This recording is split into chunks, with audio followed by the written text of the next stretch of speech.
Could be us. So back to what I was saying. Could be us. పొగ తాగటం, మద్యం సేవించటం ఆరోగ్యానికి హానికరం. Smoking, drinking injurious to health. Friends, నేను మీ Rajasekhar, common man of India. Friends, ఒక అద్భుతమైన ఆవిష్కరణ జరగడానికి మన గౌరవనీయులైన మంత్రివర్యులు, అలాగే మన జిల్లా అధికారి, మన కలెక్టర్ గారు వచ్చారు. వీరికి స్వాగతం తెలియజేస్తూ, మన మంత్రివర్యులు గారు మరి ఎన్నో రకాలుగా ప్రజాసేవలు, అంటే ప్రజానాయకుడుగా ఉంటూ, రాజకీయ నాయకుడుగా ఉంటూ ప్రజానాయకుడిగా మార్పు చెందడం చాలా కష్టం. ఇప్పుడు మరి సారు మరి ప్రజానాయకుడుగా అందరి దగ్గర మన్ననలు పొందినట్టు మీ అందరికి తెలుసు. ఈ క్రమంలో సార్ను ఒక 2-3 విషయాలు అడిగి తెలుస్తున్నారు. సార్ నమస్కారం. సార్ బాగున్నారా? సార్, చాలా కాలం నుంచి ఒక అపవాదు ఉండే, ఆ అపవాదు మీరు ఎలక్షన్స్ టైంలో వచ్చినప్పుడు ఒకసారి అడిగాను. అప్పుడు ఇదే చర్చిలో ఆ డిస్టర్బెన్స్ ఉంటే రాలేదు. అది అప్పుడు మీరు చెప్పిన మాట విన్నాను. ఇప్పుడు 100కి 100 బాళ్ళు అది సత్యమని తెలిసింది. అప్పటి సమస్య ఏంటంటే, స్థానిక ఎమ్మెల్యే ఉంటేనే లోకల్లో ఉంటారు, లేకుంటే ఇక్కడ గెలిచాక మళ్ళీ హైదరాబాద్ అక్కడి నుంచో పరిపాలన చేస్తారు అని. మీరు వచ్చాక అప్పుడు అడిగిన అట్లా జరగదు, నేను లోకల్లో ఉంటా అన్నారు. మరి ఇంతవరకు ఇప్పుడు మీరు మినిస్టర్గా అయ్యారు.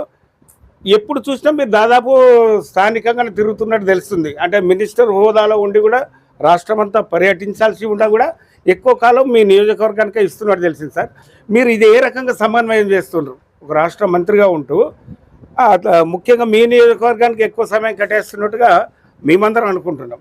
దీని గురించి మీ ఆలోచన సార్, ప్లీజ్. ఇది సింపుల్ సార్.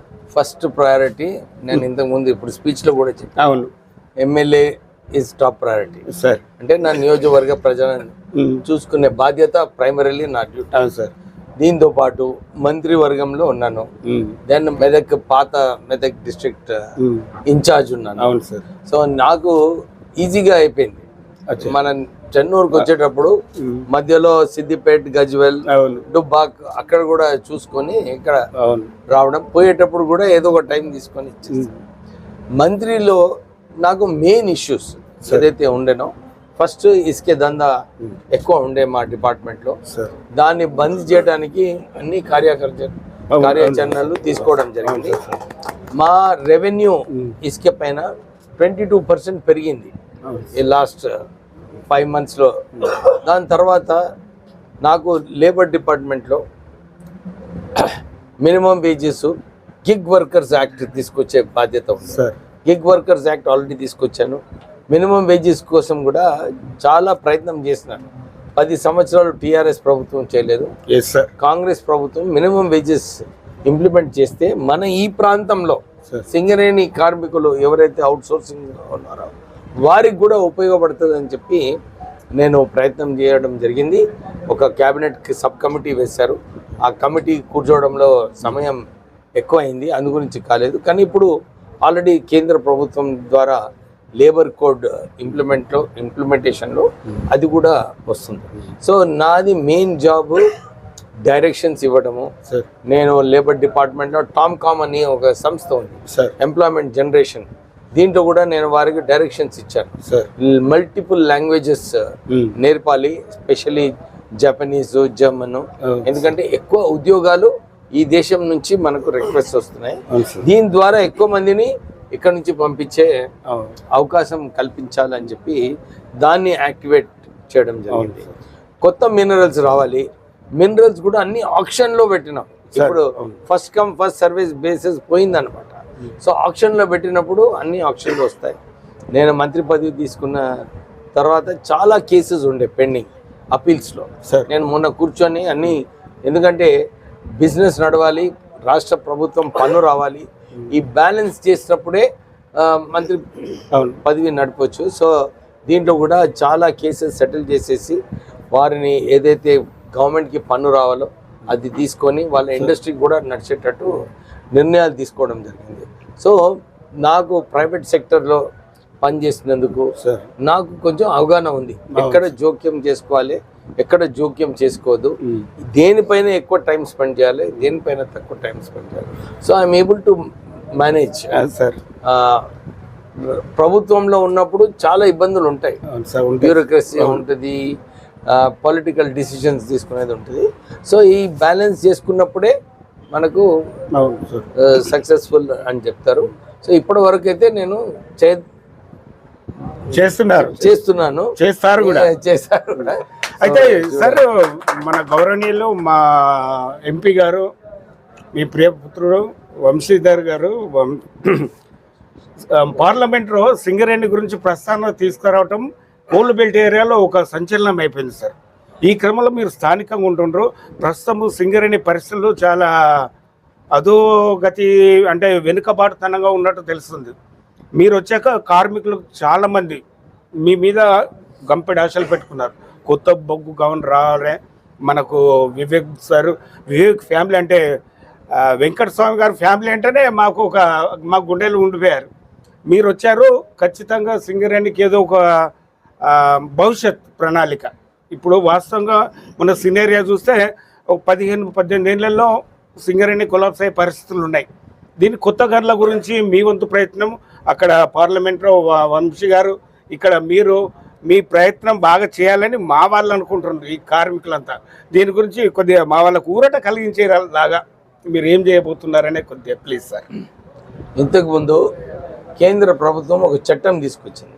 ఇంతకుముందు నేను చెప్పినట్టు అన్ని మినరల్స్ కూడా ఆక్షన్లో పోయే నిర్ణయం కేంద్ర ప్రభుత్వం తీసుకుంది సార్.